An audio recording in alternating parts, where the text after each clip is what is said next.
పడవు.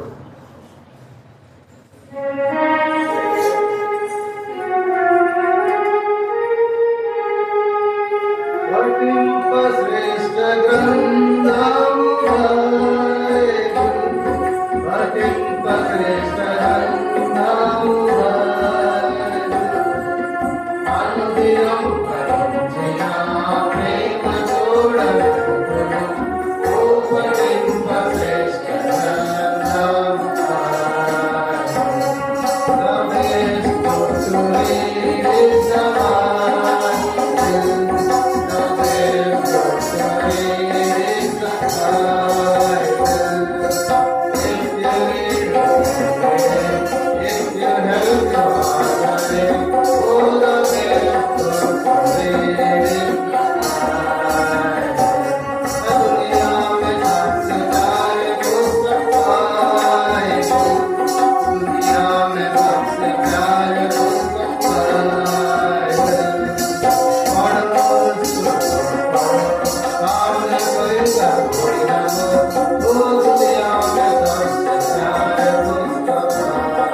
శ్రేష్ఠ నిమిత్తం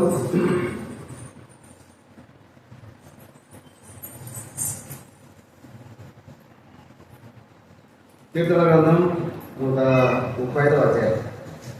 కీర్తనలు 135.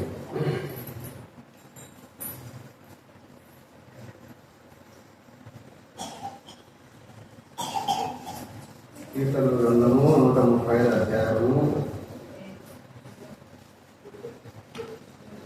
మొదటి నుంచి 6 వచనాలు. మార్చి చదువుతున్నామండి. కీర్తన గ్రంథము 135వ అధ్యాయము మొదటి వచనం నుంచి 6 వచనాలు మార్చి చదువుకుందాం. యెహోవాను స్తుతించుడి, యెహోవా నామమును స్తుతించుడి, యెహోవా సేవకులారా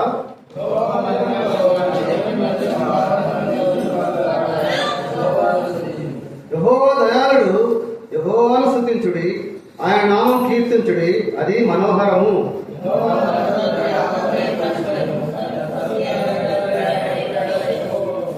యెహోవా గొప్పవాడనియు, మన ప్రభు సమస్త దేవత కంటే గొప్పవాడనియు నేను ఎరుగుదును.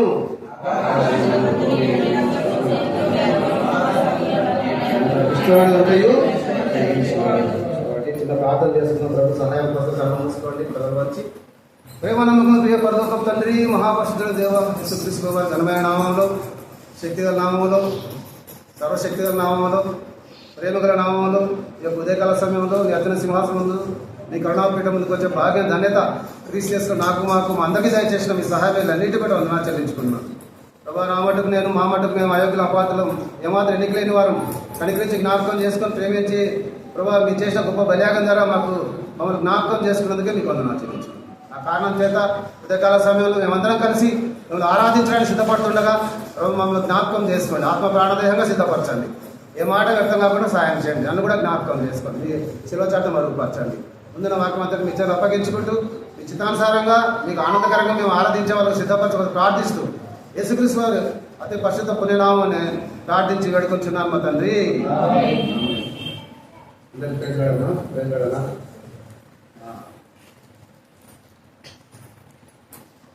మనకు ఆరాధన, ప్రభువును ఆరాధించడం, ఆ గొప్ప ధన్యత కొందరికే దక్కుతుంది. అందరికీ దక్కదు. లోకంలో ఎంతో మంది ఉన్నారు కదండి. ఇది అతనులో ఎంతో మంది ఉంటున్నారు కదా. కానీ కొంతమంది కదా ఆ గొప్ప ధన్యత కొంతమందికే ఇస్తూ వస్తున్నాడు దేవుడు. అందరికి ఇవ్వాలని కూడా ఆయన కోరుతున్నాడు. కాబట్టి యేసుక్రీస్తు వారిని మనం ఆరాధించే వారంగా ఉండాలి. ఏ కష్టం వచ్చినా, ఏ దుఃఖం వచ్చినా, ఏ బాధ వచ్చినా, ఏదున్నా కానీ 34వ అధ్యాయం 1వ వచనం ప్రకారం ఏం చేయాలమ్మా? నేను ఎల్లప్పుడూ యెహోవానే స్తుతించెదను, నిత్యం ఆయన కీర్తి నా నోట కదండి. మీరు సమాధానం చెప్తుండాలా, నేను ప్రశ్న వేస్తుంటా. మీరు సమాధానం చెప్తే మీరు నాకు ప్రశ్న వేయండి, నేను సమాధానం చెప్తా కదా. ఉట్టికైతే కూర్చోకండి, ప్రశ్న సమాధానం నడుస్తుంది ఇదంతా కదా. కాబట్టి ఎందుకంటే అపవాది ఏం చేస్తుందంటే ఇది జరగని కూడా చూస్తుంటుంది. కదా. ఇప్పుడు నిద్ర అనిస్తుంటుంది మనిషికి, ఇప్పుడు ఏదో ఆలోచన పెడుతుంటుంది. ఎందుకంటే ప్రభు అపవాదిని జయించినాడు, అపవాదిని జయించినాడు ఆయన కదా. తన శిలువ రక్తం ద్వారా కదా, తన శిలువ శ్రమల ద్వారా, తన బాధ ద్వారా, తన దుఃఖం ద్వారా, తన వేదన ద్వారా, తన కొరడా దెబ్బల ద్వారా, తను ఉమ్మేయించుకోవడం ద్వారా, వీటన్నిటి ద్వారా ఏం చేశాడమ్మా? అపవాదిని జయించినాడు. ఎవరైనా జయిస్తారా అన్న? ఎవరు చేస్తారు? దెబ్బకు దెబ్బ, నువ్వు కొట్ట నేను కొడతా కదా, నువ్వు కొట్ట నేను తక్కువనే. అట్లాంటి అపవాదం జయించలేము. అపవాదం జయించాలంటే ఎట్లా జయించాలా? వీటన్నిటి మన కోసం, నీ కోసం, మన కోసం, అందరి కోసం ఆయన అనుభవిస్తూ అనుభవిస్తూ అనుభవిస్తూ కదండి ఆ కల్వరి శిలువ ఆ యొక్క గొల్గొతా వరకు ఆయన వెళ్ళినవాడుగా ఉంటున్నాడు కదండి. అప్పటికే ఆయనకు 3 రోజుల నుంచి భోజనము లేదు, నీళ్లు లేవు, తాగడానికి నీళ్లు లేవు, భోజనం లేదు, ఒక రెస్ట్ లేదు, ఒక విశ్రాంతి లేదు కదండి.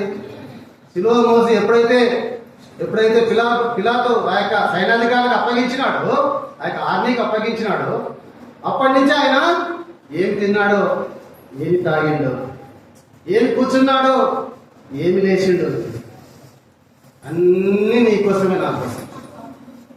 శిలువను మోస్తూ పోతున్నాడు. కాలంలో శక్తి లేదు, ఒంట్లో బలం లేదు, నిద్ర లేదు కదండి, ఏది లేదు. మోసుకుంటూ పోతూనే ఉన్నాడు.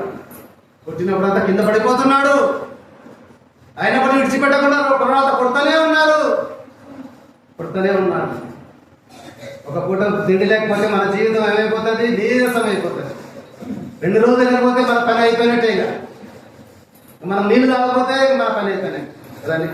హాస్పిటల్లో మనము సెలైన్ ఎక్కించుకోవాల్సింది. అయితే నిన్ను నన్ను ప్రేమించిన వాడు ఆయన అంత ఘోరమైన శ్రమ పొందవలసి వచ్చింది. ఆయన కల్వరి శిలువ వరకు పోవలసి వచ్చింది. ఎందుకమ్మా? ఎందుకు? ఆ కల్వరి శిలువలో కూడా ఆయన రక్షణ కార్యం చేయడానికి, ఆయన రక్షించడానికి. ఎవరు రక్షించినాడు? నీవు కూడా నాతో కూడా పరదేశంలో ఎవరికన్నాడు? 2వ అందు నిమిత్తమే ఆయన ఆ గొల్గొతా కొండ వైపుకు ఆ యొక్క శిలువను మోసుకుంటూ కింద పడుతూ మీద పడుతూ రక్తం కారుతూ వెళ్తూనే ఉన్నాడు. ఇలాంటి అలాంటిది ఎప్పుడో చచ్చిపోతుంది. ఆయన కూడా చనిపోయేవాడే. అయినప్పటికీ ఆ కొండ ఆ యొక్క శిలువ మీద ఉన్నటువంటి దొంగ రక్షింపబడాలి. నువ్వు నాతో కూడా పరదేశంలో ఆయన కోసమే, నీ కోసం, నా కోసం, మనందరి కోసం తన ప్రాణాన్ని పణంగా పెట్టి ఆయన కల్వరి శిలువకు వెళ్ళిన వాడుగా ఉంటున్నాడు. ప్రేమ సోదరుడా, ఆ కారణం చేతనే భక్తుడి విధంగా రాస్తూ యెహోవాను స్తుతించుడి, యెహోవా నామమును స్తుతించుడి, యెహోవా సేవకులారా యెహోవా మందిరములో మన దేవుని మందిరం ఆరు నిల్చుండు అన్నారా యెహోవాను స్తుతించుడి. కాబట్టి యోగు భక్తుడు ఒక మాట రాస్తాడు అదండి. 19:25 చదవండి. యోగు గ్రంథం 19:25.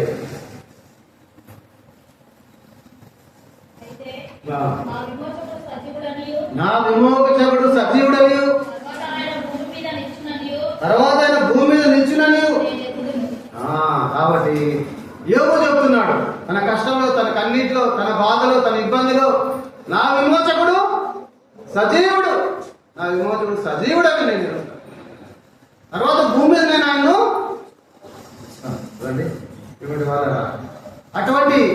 అటువంటి విశ్వాసంతో ఆయన ఆరాధించేవాడు. నా విమోచకుడు సజీవుడు, నన్ను విడిచిపెట్టలేదు, నన్ను ఎన్నటికీ విడిచిపెట్టలేదు. ఆయన ఎన్నడను విడిచిపెట్టని దేవుడు, ఆయన ఎన్నడూ ఎడబాయని దేవుడు కదండి. ఆయన ఎన్నడూ అందుకే ఎబ్రిల్ రాష్ట్ర పత్రిక 13వ అధ్యాయము 5వ వచనం చదవండి. ఎబ్రిల్ రాష్ట్ర పత్రిక 13వ అధ్యాయము 5వ వచనం.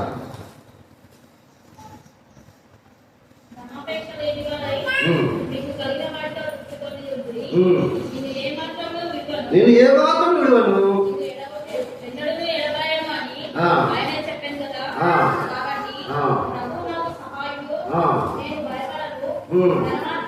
నాకేమీ చేయగలరు. కాబట్టి ప్రభు వాక్యంతో సెలవిస్తూ వస్తున్నాడు, నీతో నాతో మాట్లాడుతున్నాడు ఉదయకాల సమయంలో. నేను ఏమాత్రం విడువను, నిన్ను ఎన్నడను ఎడబాయను. ఆయన ఎన్నడూ ఎడబాసే దేవుడు కాదు, ఎన్నడూ విడిచిపెట్టే దేవుడు కాదు కదండి. మనం చూస్తాం కీర్తన 37 చూడండి. కీర్తన గ్రంథం 37 ఒక మంచి మాట రాసి ఉంటుంది కదా. కీర్తన 37 25 చదవండి. నేను చిన్నవాడనే ఇంటిని, అయినా ముసలివాడనే ఉన్నాను, అయినా నీతిమంతులు విడవబడ్డ గాని వారి సంతానం భిక్షమెత్తుట గాని నేను చూచుడు. ఎందుకు అంటే నిన్ను ఏమాత్రం విడవను విడబాయను. కాబట్టి నిన్ను నన్ను భిక్షమెత్తుకోవడానికి కాదు దేవుడు మనం రక్షించింది కదండి. మనల్ని నీకు అన్నీ ఇస్తున్నాడు కదండి. నీతిమంతులు విడవబడ్డ గాని వారి సంతానము భిక్షమెత్తుట గాని కదండి. ప్రియమైన వాళ్ళారా, యేసు ప్రభువుని నమ్ముకున్న తర్వాత, యేసు ప్రభువు నా సొంత రక్షణ మీ సొంత అంగీకరించిన తర్వాత మన విషయంలో, మన కుటుంబ విషయంలో దేవుడు ఏం మేలు చేసినట్టు నీకు తెలుసు, నాకు తెలుసు. అంతే కదా. నువ్వు నమ్ముకున్న తర్వాత నువ్వు చెప్పమంటే నువ్వు 1 గంట సేపు చెప్తావు. నేను రక్షింపబడిన తర్వాత నా కుటుంబంలో ఇంత గొప్ప కార్యం చేసిండు, నాలో ఇంత కార్యం చేసిండు అని ఒక్కొక్కరిని పిలిచి అడిగితే ఇంత పెద్దగా చెప్తారు కదండి.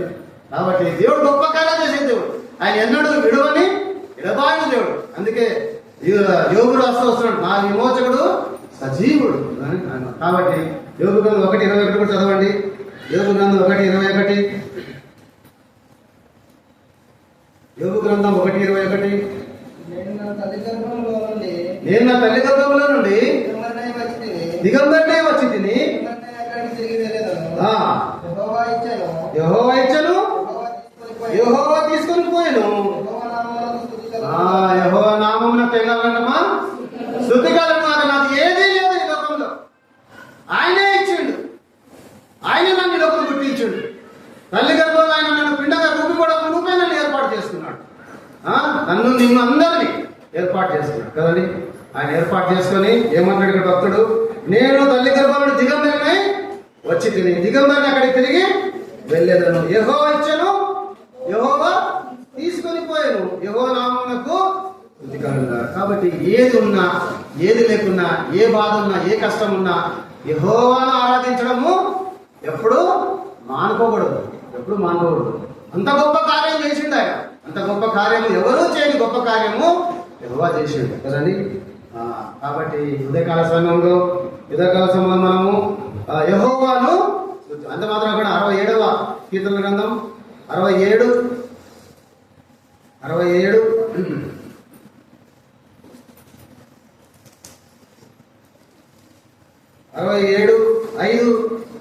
చదవండి. దేవా ప్రజలను స్తుతించుదురు గాక, ప్రజలందరూ నిన్ను స్తుతించుదురు గాక. అప్పుడు భూమి దాని ఫలమునిచ్చును, మమ్మల్ని ఆశీర్వదించును, దేవుడు మమ్మల్ని దీవించును. భూదిగత నివాసులందరూ ఆయన యందు భయభక్తులు. కాబట్టి దేవా ప్రజలందరూ నిన్ను స్తుతించుదురు. కాబట్టి దినమున మనం ఆ యొక్క సజీవుడు అన్నట్టు, నా విమోచకుడు సజీవుడు కదండి. అది మాత్రమే అటువంటి గొప్ప దేవుడు మనం. దేవా ప్రజలందరూ నిన్ను స్తుతించుదురు గాక, దేవా ప్రజలు నిన్ను స్తుతించరు, ప్రజలందరూ నిన్ను స్తుతించుదురు గాక కదండి. ఎటువంటి స్థితిలో, ఎటువంటి పరిస్థితులలో కదండి, ఎటువంటి మన స్థితిలో ఉన్నప్పుడు దేవుడు ఏం చేస్తున్నాడమ్మా మనం చూస్తాము. ఎఫెసీయులకు రాసిన పత్రిక 2వ అధ్యాయము 4వ వచనం చదవండి. ఎఫెసీయులకు రాసిన పత్రిక 2వ అధ్యాయము 4వ వచనం. కరుణా సంపన్నుడైండి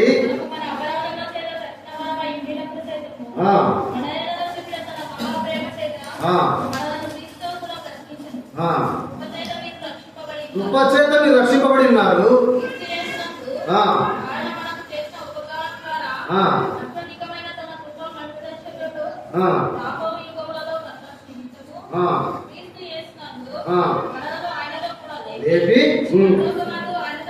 కూర్చుండబెట్టను. ఇది మీ వల్ల కలిగేది కాదు, దేవుని వలనే. కాబట్టి ప్రియమైన వాళ్ళారా, మనము మన స్థితిలో మన అపరాధాల చేత మనము ఎలా ఉన్నామంట, చచ్చిన వారమే ఉండినప్పుడు సైతము మన ఎడల చూపిన తన మహాప్రేమ చేత మనలను క్రీస్తుతో కూడా బ్రతికించినాడు కదండి. మన క్రీస్తుతో కూడా బ్రతికించినాడు. కృప చేతనే మీరు రక్షింపడు. మనం చనిపోవాలని, మనం ఈ లోకంలో కలిసిపోవాలని, ఈ లోకంలో మాలిన్యంతో మనం ఉండిపోవాలని ప్రభు ఏమాత్రం కోరేవాడు కాదు. ఎందుకంటే ఆయన ఇక్కడ రాసినాడు, ఆయన అయినను దేవుడు కరుణ సంపన్నుడు కదండి. ఒకటి ఆయన సజీవుడైన దేవుడు, ఇంకొకటి ఆయన కరుణా సంపన్నుడైన దేవుడు. అంత మాత్రమే కాకుండా అపోస్తల కార్యాలు 7వ అధ్యాయము 32వ వచనం చదవండి. అపోస్తల కార్యాలు 7వ అధ్యాయము 32.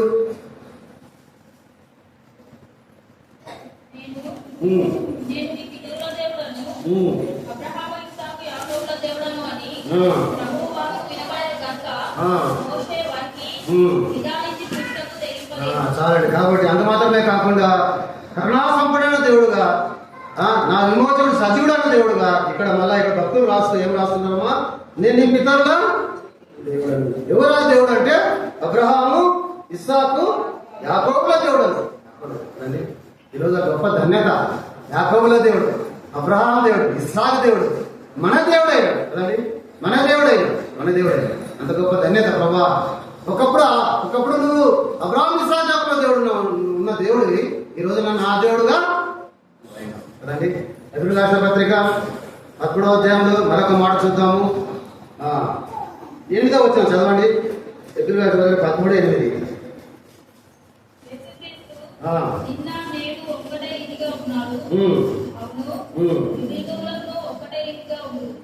కాబట్టి యేసుక్రీస్తు నిన్న నేడు ఒకటే రీతిగా ఉన్నాడు. అవును, యుగములకు ఒకటే రీతిగా, ఎలాగ ఒకటే రీతిగా ఉన్నాడు. ఏ రీతి ఉండగలుగుతున్నాడు అంటే ఇక్కడ వ్యక్తిని, అతను యేసుక్రీస్తు వారు వ్యక్తిని బాగు చేస్తున్నాడు.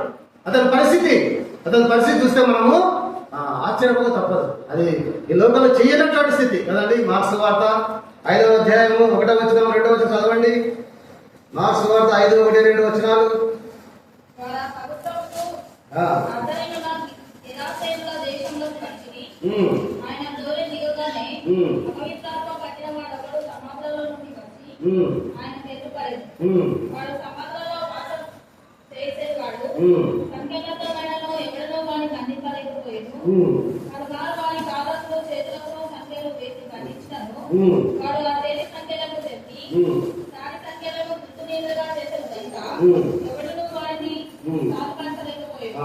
కాబట్టి ఇక్కడ చిన్న ఒక వ్యక్తిని చూసి ముందుకెళ్దాం.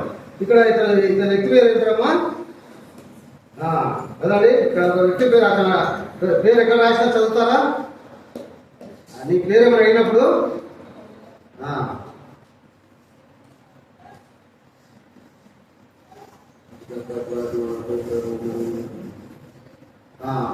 9వ వచనం చదవండి. మరియు ఆయన మీ పేరేమని వారిని అడగగా వారు నా పేరు సేన ఏలేనగా మేము అనేకలమని చెప్పాను. ఒక్కొక్కరిలో 10 దయ్యాలు ఉంటాయి, 12 దయ్యాలు ఉంటాయి. నేను చూసాం చాలా చోట్ల కూడా. ఒక దయ్యం కలిసి ఒక దయ్యం అన్ని కలిసి పడతాయి లోపల. వాళ్ళ స్థితిని బట్టి, వాళ్ళు ఉన్నటువంటి పరిస్థితిని బట్టి ఒక దయ్యాన్ని 10 దయ్యాలు కడతాయి. కొంతమంది అటువంటి వాడిని పిచ్చోడు అంటారు, కొంతమంది అటువంటి వాడిని ఎర్రవాడు అంటారు. వాడిలో ఉన్న అపవిత్రాత్మలు వాడిని విడిచిపెట్టి పోవు. ఆ అపవిత్రాత్మలకు వాడి హృదయము బాగా నిలవగా ఉంటుంది అనమాట. వాడి హృదయం నిలవగా ఉంటుంది. వాడు అన్ని అపవిత్రుడు కార్యం చేసేవాడు, అపవిత్రుడు మాటలు మాట్లాడేవాడు, అపవిత్రుడు చర్చలు చేసేవాడు, అపవిత్రుడు నడక నడిచేవాడు. అన్ని వాడిని అపవిత్రుడు వలన ఈ అపవిత్రాత్మ అన్నీ వచ్చి ఒకటి ఇది బాగుంది ఇది అన్నీ చేరినాయి.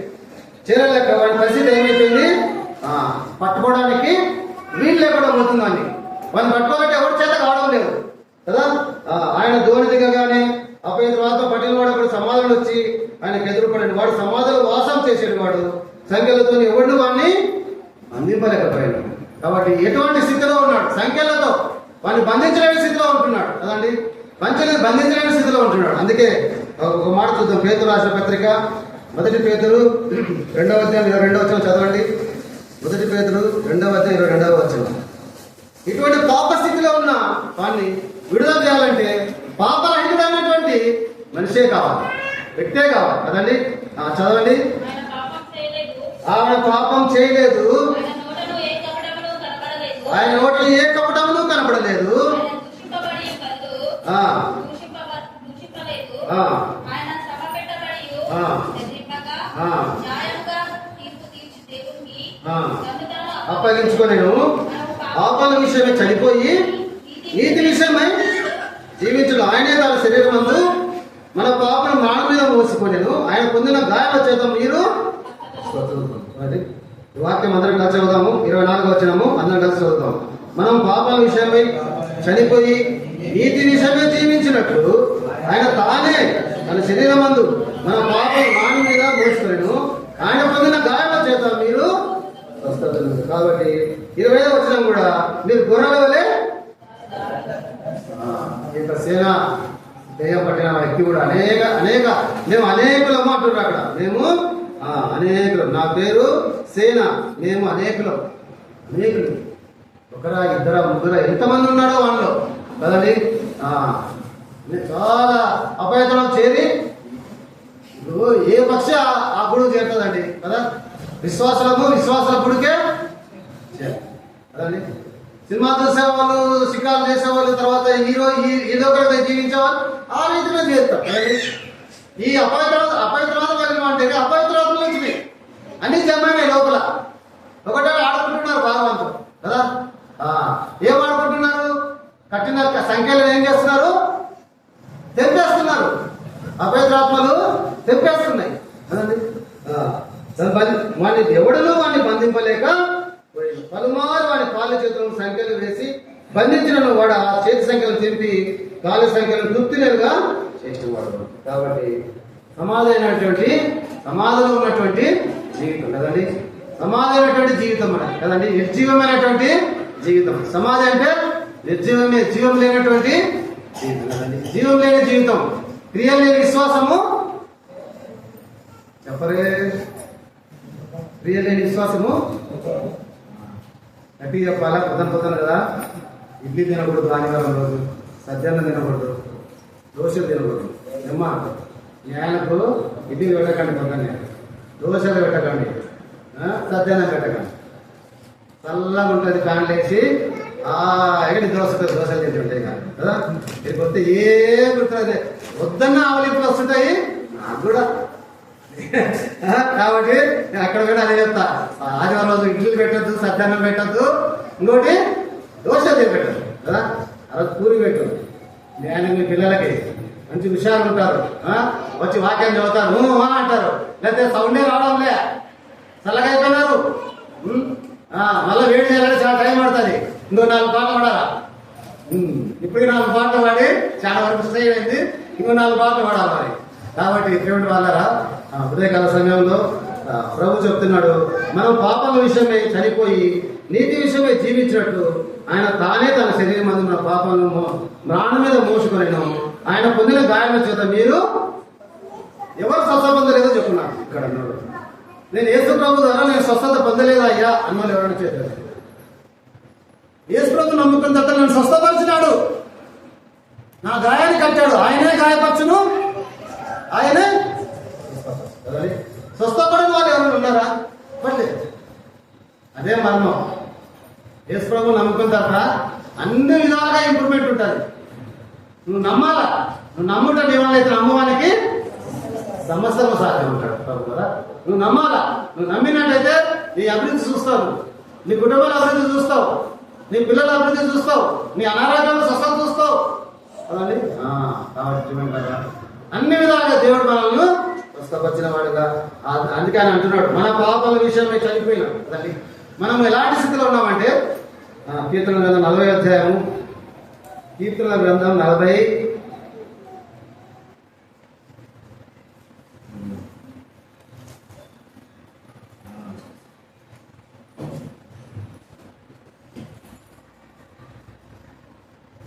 మూడవ వచనం.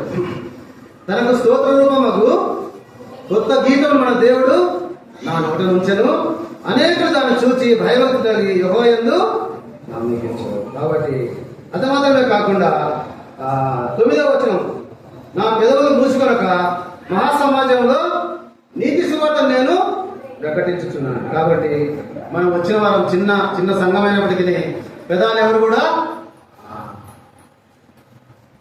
మొదట ఎరుగనైతిని మొదటే నన్ను ఎరిగితివి ఎరుగనైతిని మొదటే నన్ను ఎరిగితివి వెలుగాలేను ప్రభువా నేను వెలుగాలేను ప్రభువా నేను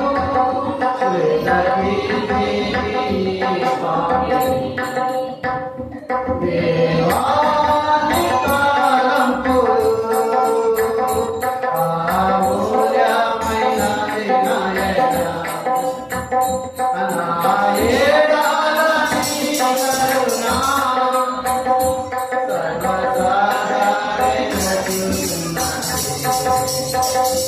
సర్వసాధారణ దేవాని ఎవరు బయటికి పోకూడదు. పిల్లలు ఎవరు బయటికి పోకూడదు. మాట ఎందుకు బయటకు పోతున్నారు మీరు? అందుకే మధ్యలో పాటలు పాడతా మీరు బయటికి వెళ్ళాలంటే మనం బయటికి ఎవరు పోవద్దు బయటికి. పాటలు పాడుతుంటా మీరు క్యాచ్ కావాలా మీరు బయట ఆడుకుంటుంటే కాదు ఆడుకుంటే వాళ్ళరా దేవాన్ని తలంపులు కదా ఆయన అందుకే నా పాదలు బండ మీద నిలిపి నా అడుగులు తనకు స్తోత్ర రూపంలో కొత్త గీతములు మన దేవుడు ఉదయకాల సమయంలో ప్రభావం ఒకప్పుడు అపరాధులు అవన్నీ అదే పైన తగినట్లయితే మనకు తెలుసు నాశనకరమైన గుంటలో చికట కదా కదా నన్ను రక్షించు. యెషయా గ్రంథం 38వ అధ్యాయము యెషయా గ్రంథం 38 17-18 వచనాలు చదవండి. 17-18 వచనాలు చదవండి. యెషయా గ్రంథం 38 నిక్కటమైన ఆయాసము నాకు నెమ్మది కలుగుట కారణమాయను నీ ప్రేమ చేత నీ ప్రేమ చేత నా ప్రాణం నాశనమును కోతిని విడిపించితివి. నీ వీపు వెనకతట్టు నా పాపములన్నీ పారవేస్తుంది. పాతాళంలో నీకు స్తుతి కలదు, స్తుతి కలగదు, మృతి నీకు కృతజ్ఞాస్తుతులు చెల్లింపదు. నీ సత్యమును ఆశ్రయించుదురు. సజీవులు సజీవులే కదా నేను స్తుతించుదురు. ఈ దినము నేను చాలా కాబట్టి ప్రేమటి వాళ్ళ 20 వచనం మన జీవిత దినములన్నీ యెహోవా మందిరంలో అంత్యవాద్యాలు వాయించును. కాబట్టి దేవుని ఆలయంలో దేవుని మందిరంలో ఆయన సన్నిధిలో ఆయన సింహాసనం ఎదుట ఆయన కూర్చున్నాడు, ఆయన వింటున్నాడు, ఆయన ప్రతి వాక్యం వింటున్నాడు, ప్రతి వచనం వింటున్నాడు. మనం మన ఆరాధన కోసం ఎదురు చూస్తున్నాడు. కాబట్టి ఒకప్పుడు నిక్కటమైన ఆయాసం నాకు నెమ్మది కలుగుటకు కారణమైంది. కాబట్టి ఇటువంటి వాళ్ళ ఆయాసం కదండి, పాపం అనే ఆయాసం కదండి, పాపం అనేటువంటి దుఃఖమైనటువంటి ఆ యొక్క ఏ రీతిగా సేనాన్ని దయ్యం పట్టినవాడు తన సమాధి వాటి జీవితం కదండి. రక్షించే వాళ్ళు ఎవరు లేరు, సమాధిలో ఉంటున్నాడు, సమాధిలో తిరుగుతున్నాడు. ఎవరు అటువంటి స్థితి కదా గొప్పగా భయంకర స్థితి మనందరిది కదండి. ఆ యొక్క నరకానికే పాత్రలు కదండి, నిత్య నరకానికి పాత్రలు మనం అందరం కదా. అయితే యేసుక్రీస్తు వారిని ప్రేమించి మిక్కటమైన ఆయాసం నాకు నెమ్మది కలుగుట కారణమై నీ ప్రేమ చేత నా ప్రాణమును నాశనమైన గోతి నుండి విడిపించింది. కాబట్టి గోతిలో ఉండే మన స్థితిని గోతిని మనం ఉండే మన స్థితిని మన దేవుడు జ్ఞాపకం చేసుకున్నవాడుగా ఉంటున్నాడు కదా. నీ స్థితి నా స్థితి ఒకప్పుడు ఎలాంటిదమ్మా కదా.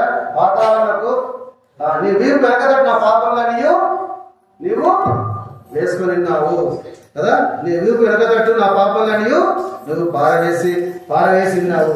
అంత మాత్రమే కాకుండా యెషయా గ్రంథం 43 ఇదే 43 చూడండి ఒక మాట.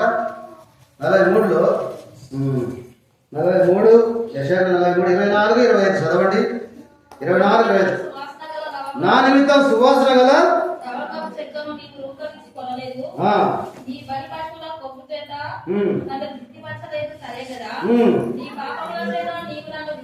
నీ పాపల చేత నీవు నన్ను విసిగించితివి,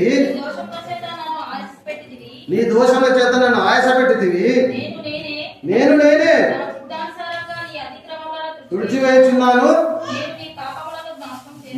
కాబట్టి ఉదయకాల సమయంలో మరొకసారి ప్రభు మాట్లాడుతూ వస్తున్నాడు. నీ పాపాలు నేను జ్ఞాపకం చేస్తాను కదా, నీ పాప నా వీపు వెనక చేసేస్తాను కదా. ఈ రోజున క్రీస్తు యేసులో మనము భాగ్యవంతులము అయ్యాం కదండి. క్రీస్తు యేసులో మనము భాగ్యవంతులం అయ్యాం కదండి. అదే మనం ఇక్కడ చూసినట్టయితే యెషయా గ్రంథం 5వ అధ్యాయం ఎఫెసీ 5లో మొదటి వచనం 2వ చదవండి. ఎఫెసీ 5 మొదటి 2 వచనాలు. ఎఫెసీ రాష్ట్ర పత్రిక 5వ అధ్యాయము. కావున మీరు దేవుని పోలి నడుచుకోండి,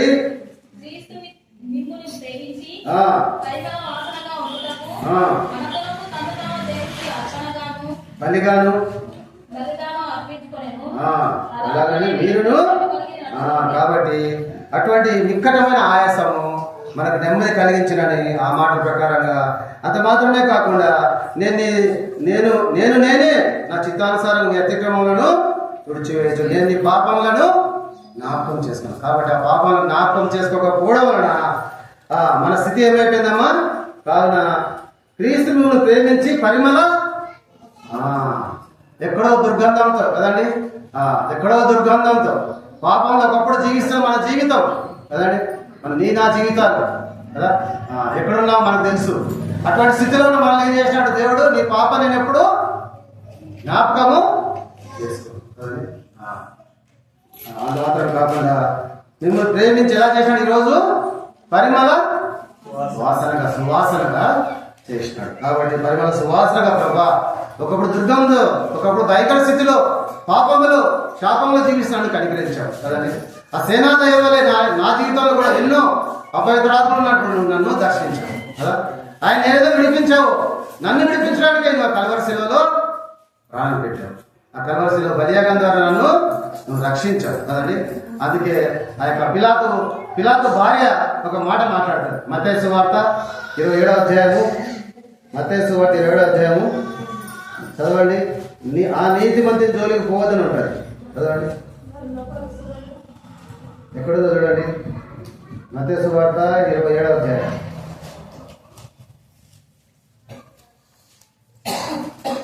మత్తయి సువార్త 27వ అధ్యాయము. ఆ నీతిమంతుని జోలికి పోవద్దని రాసి ఉంటుంది. 19 అమ్మా చదవండి.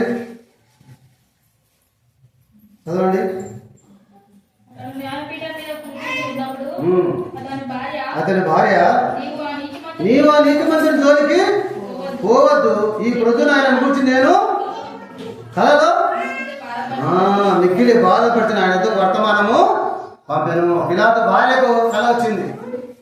కల వచ్చి ఆ రోజు రాత్రి ఆమె వేదన పడుతుంది. అయ్యో, యేసు ప్రభుతో ఏ రోజు కూడా పిలాతు భార్య తిరిగినట్టు కానీ, ఆయన సువార్తలో పాలు పంపులు పొందినట్టు కానీ, ఆయన ప్రార్థనలో పాలు పంపులు పొందినట్టు కానీ ఎక్కడా కూడా లేదు. అయినప్పటికీ యేసుక్రీస్తు ప్రభుని ఏమంటుందమ్మా? ఆ నీతిమంతుని జోలికి పోవద్దు, ఆ నీతిమంతుని జోలికి పోవద్దు. ఈ ప్రొద్దున ఆయన కూర్చుని మీ కళలు మిక్కిలి బాధపడుతుంది కదండి. పొద్దున వచ్చే కళలు కొన్ని ఏమైతాయంట? పొద్దున వచ్చే కళలు కొన్ని నిజమైతే కదా. కాబట్టి ఆమె పొద్దున కలగలింది.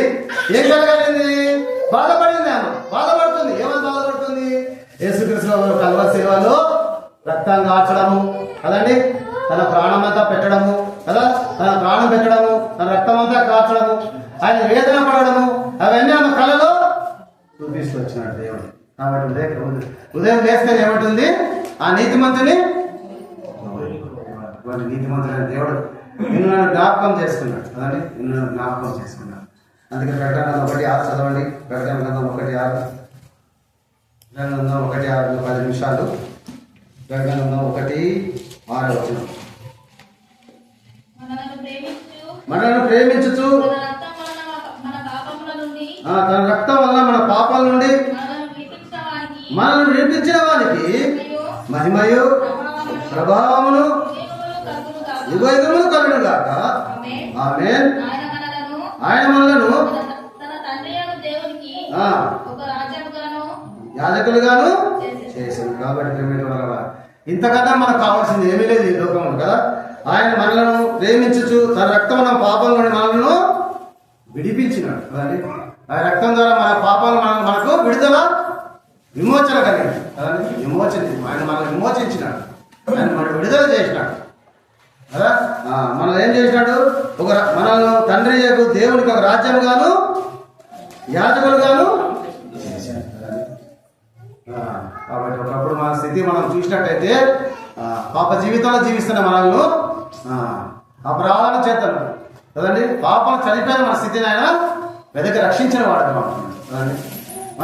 మన పాపాలన్నింటి ఆయన ఆ యొక్క రక్తం ద్వారా, రక్తం వల్ల మన పాపాలను మనల్ని విడిపించిన వాడు కావాలి. ప్రభా నువ్వు నన్ను విడిపించావు, ఎలాగనగా నీ రక్తం వల్ల, నీ రక్త ప్రోక్షణ వల్ల నన్ను విడిపించావు, నన్ను విమోచించావు. నన్ను ఈరోజు నన్ను తండ్రి యొక్క దేవునికి రాజ్యముగాను యాజకులుగాను నన్ను మమ్మల్ని చేశావు. కాబట్టి దేవా 67వ అధ్యాయంలో 5వ వచనంలో దేవా ఏమున్నాము, దేవా ప్రజలందరూ కాబట్టి 67లో దేవా ప్రజలు నిన్ను స్తుతించుదురు కాక, ప్రజలందరూ నిన్ను స్తుతించుదురు కాక. కాబట్టి ఎల్లప్పుడూ మనం ప్రభువును స్తుతించే వాళ్ళని ఉండాలి. ప్రభు నిజంగా ఈ దినమున ఇక్కడ ఈ సమాజంలో నా నోటిని మూసుకున్నాయా, నా నోటిని నేను తెరిచి దగ్గరగా 142వ కీర్తన గ్రంథంలో ఉంటుంది, ఎలుగెత్తి యెహోవా నేను 142వ కీర్తన గ్రంథంలో మొదటి వచనం ఉంటుంది, ఎలుగెత్తి యెహోవా, ఎలుగెత్తి నేను యెహోవాను స్తుతించదను, ఎలుగెత్తి నేను యెహోవాను కీర్తించదను, అని నేను ఆరాధించదను, ఆయన నామాన్ని గణపరచదను. కాబట్టి అటువంటి గొప్ప దేవుడు ఇక ఉదయకాల సమయంలో మనము ఆరాధించబద్దులుగా అంటున్నాం. చివరిగా కీర్తన గ్రంథం 103, కీర్తన గ్రంథం 103 4 వచ్చిన చదవండి. 103 4.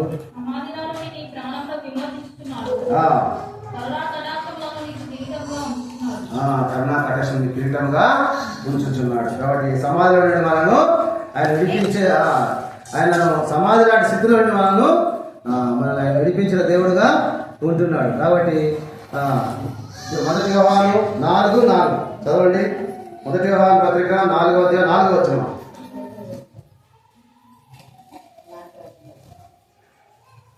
మొదటి యోహాను పత్రిక 4వ అధ్యాయం 4వ వచనం, 223వ పేజీ, 223వ పేజీ. చిన్నపిల్లలారా మీరు దేవుని సంబంధులు, మీలో ఉన్నవాడు లోకంలో ఉన్నవాడంటే గొప్పవాడు కనుక మీరు వారిని జయించున్నారు కదండి. మనము ఈ లోకమును ఏం చేసినామా, మనం ఏం చేసినాం, లోకమును జయించున్నామా లేదా, ఇంకా డౌటా? జయించున్నాం, మనము జయించున్నాం. మనము రోమిల రాష్ట్ర పత్రిక 5:1 ఉంది, మనం నీతిమంతులుగా తీర్చినాడు. రోమిల రాష్ట్ర పత్రిక 5వ అధ్యాయం మొదటి వచనంలో, కాబట్టి విశ్వాసంలో మనం నీతిమంతులుగా తీర్చబడి మన ప్రభువు యేసుక్రీస్తు ద్వారా దేవునితో సమాధానము కలిగినము. కాబట్టి మనకు ఏం చేశామా, మనం స్వస్థపరిచినాడు కదా, నిక్కట మనల్ని సజీవులుగా ఉంచాడు కదండి. అంత మాత్రం మనకు ఎఫెసీయుల రాసిన పత్రిక 2:8 ప్రకారంగా ఇది విశ్వాసం ద్వారా కృపచేతని మీరు రక్షింపబడి ఉన్నారు, ఇది మీ వల్ల కలిగిన దేవుని వరది కదండి.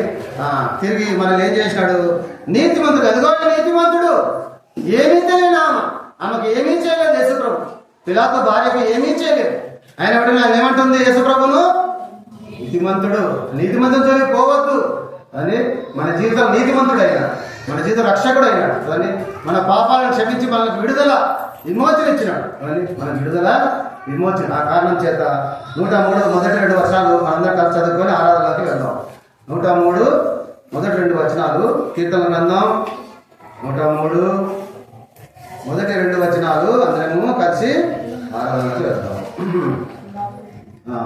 నా ప్రాణమా యెహోవాను సన్నుతించుము, నా అంతరంగమున సమస్తమా ఆయన పరిశుద్ధ నామమును సన్నుతించుము.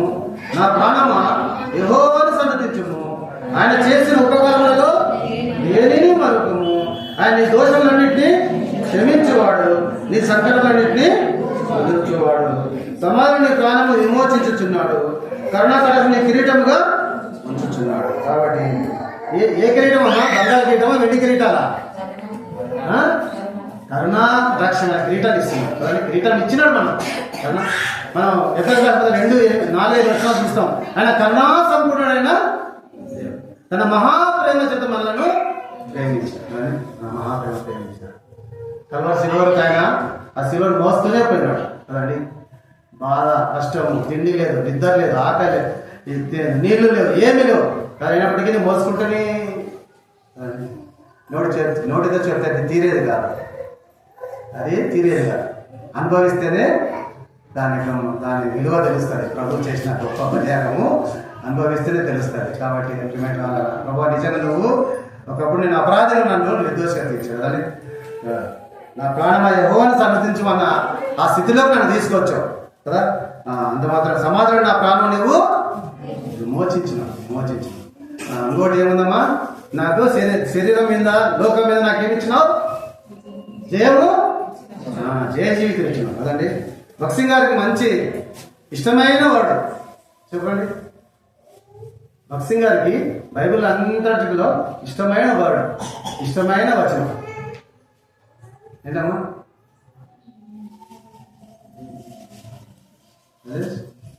జయించాడు. జయించే వాళ్ళే కావాలి మనం. దేవుని బిడ్డలని మనము ఓడిపోకూడదు. ఎక్కడ కూడా ఏ సమస్య కూడా ఓడిపోకూడదు, ఏ నిరాశకు ఓడిపోకూడదు. మన ప్రభు మన కోసము జయించినాడు కదా.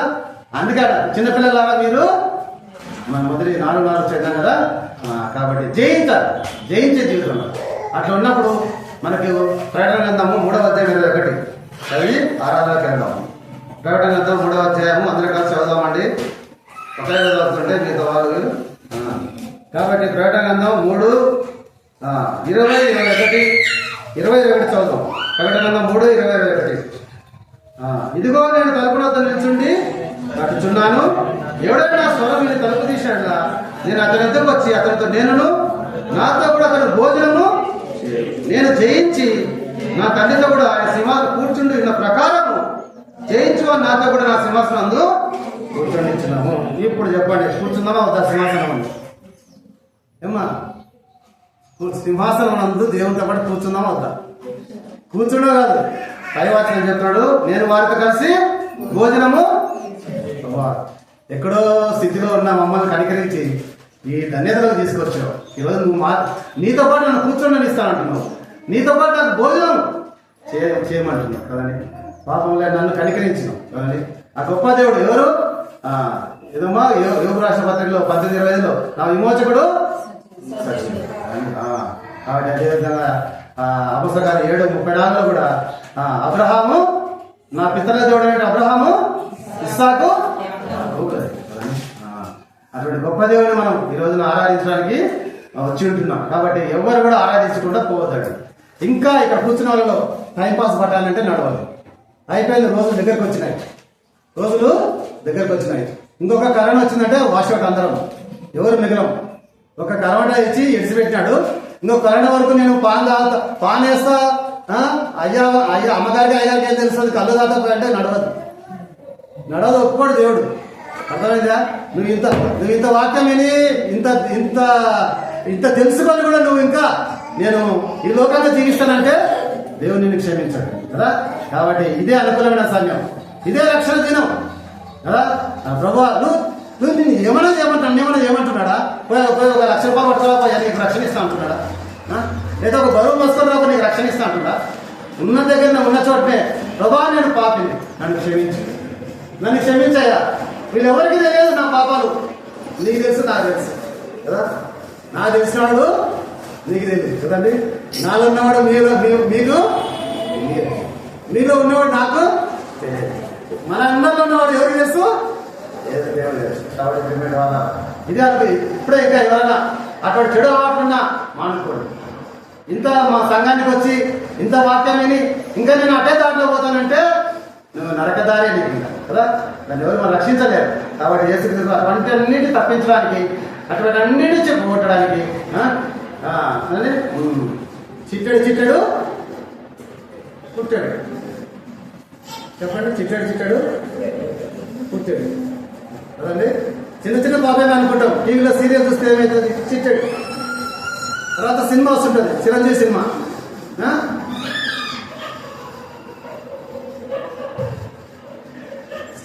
చిరంజీవి స్టైల్ చూపిస్తుంటా కదా. కాబట్టి వీటన్నిటికి దూరం కావాలి. వీటన్నిటి దూరం కావడానికి యేసుక్రీస్తు వారు ఈ లోకానికి వచ్చారు కదండి. ఈ లోకానికి వచ్చి మనల్ని జయ జీవితంలో తీసుకోవడానికైనా ఈ లోకాన్ని జయించాడు, అపవాదం చేయించాడు. దాని రక్తమంతా కాదు. యుద్ధాలు చేశాడా? ఏమో యుద్ధాలు చేసిండా? కత్తి తీసి యుద్ధం చేసి డాలు తీసినాడా? ఏం చేశాడు ఆయన మన కోసం? ఏం చేశాడన్నా? ఏం చేశాడు? ఎవరూ చేయనటువంటి, ప్రపంచంలో ఎవరూ చేయనటువంటి గొప్ప యాగం, బల్యర్పణ, సమర్పణ ఆయన మన కోసము చేసిన వాడు. ఎందుకంటే నిన్ను నన్ను అంతకైనా ప్రేమించిన వాడు కావాల్సింది కదా. మనం ప్రేమించి అని రాసి ప్రకటన 1:6 కదా. మనం ప్రేమించి మనం ప్రేమించి ఆయన తన స్వరక్తాన్ని మన కోసము యేసుక్రీస్తు రక్తం ప్రతి పాపం నుండి కడిగి పవిత్రమైనమా లేదా చెప్పండి అమ్మా. ఏం మాట్లాడలేదు, ఇంకా డౌట్ ఉందా? పవిత్రమైనమా లేదా? నీతిమంతులమా లేదా? యథార్థవంతులమైనమా లేదా? ఓమ్మా లాస్ట్ అమ్మా, యథార్థవంతులైనమా? ఇక్కడ బలవుతున్నా మంచిదమ్మా. రక్షింపబడినమా లేదా? ఇది దేవుని వరం కదా. రక్షణ దేవుని ఉచితంగా ఇచ్చినాడు. ఎందుకు ఇచ్చాడు ఉచితంగా? ఎస్ ప్రభా, నా హృదయం రా, నేను పాపినయ్యా, నేను పాపిని, నన్ను కరుణించు, నా హృదయం రా. తప్పనిసరిగా వస్తాను. 51 చివరిగా 51 కీర్తన గ్రంథం 51 అందరం కలిసి చదువుకొని ఆరాధనలోకి మనకిచ్చిన గొప్ప రక్షణ చేత పట్టుకొని ఆయన ఆరాధిద్దాం కదండి.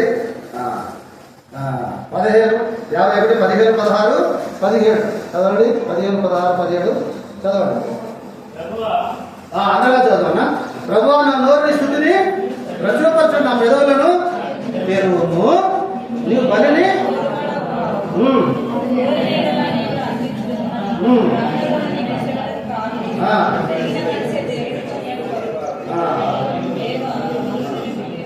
ఇరిగి నలిగిన హృదయం నీవు అలక్ష్యము, ఇరిగిన మనసే దేవునికి ఇష్టమైన బాధ్యులు. కాబట్టి ఇరిగి నలిగిన హృదయంతో ప్రభువా నీవు ఇచ్చారు, ప్రభు ఇచ్చారు, ప్రభు ఆయన నామమునకు నా విమోచకుడు అది.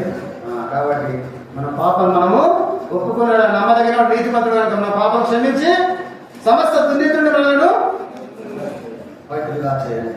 కార్యక్రమము దీవించి మనకు ఆరాధనకై సిద్ధపరచగాక. 1 నిమిషము అందరం తల వంచి మనం ఎలా